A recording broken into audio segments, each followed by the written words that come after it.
Sebelum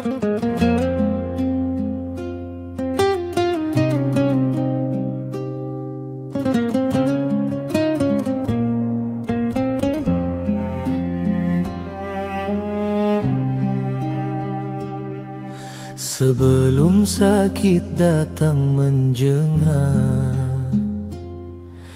gunalah sihat penuh amanah.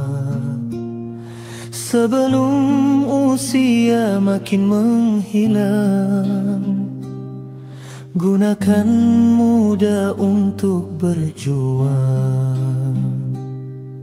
Sebelum sempit rasa di dada, ada waktu lapang yang Tuhan bagi. Sebelum miskin menutup daya, gunakan harta ke jalan ilahi. Hari berlalu tanpa sedar, hati pun leka, sering tersasar. Kembalilah sebelum terlambat, Tuhan tunggu hamba bertaubat. Ya Rabbi ahdina waghfir lana qabla an ya'tiya yawmu la raj'ata fih. Ya Rabbi irhamna waqbal minna, innal qalba yahya bidhikrika anta faqat. Ya Tuhan, tunjukilah kami dan ampunilah kami sebelum datang hari yang tiada kembali.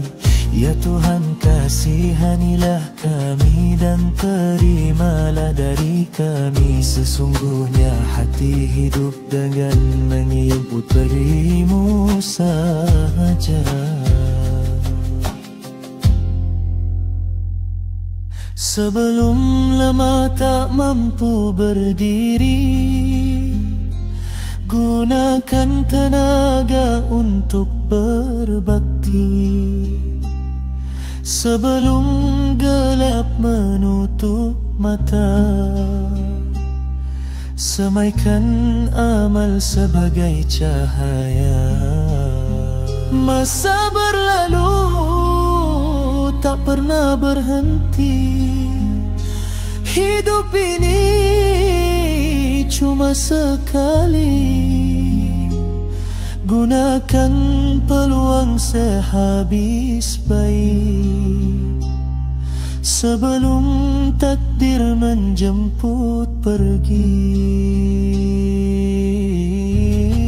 Ya Rabbi rzuqna husnal khatimah wa thabbit qulubana ala ta'atika. Ya Rabb arzuqna husnal khatimah wa thabbit qulubana ala ta'atik. Sadarlah diri, jangan terleka sebelum masa hilang selamanya.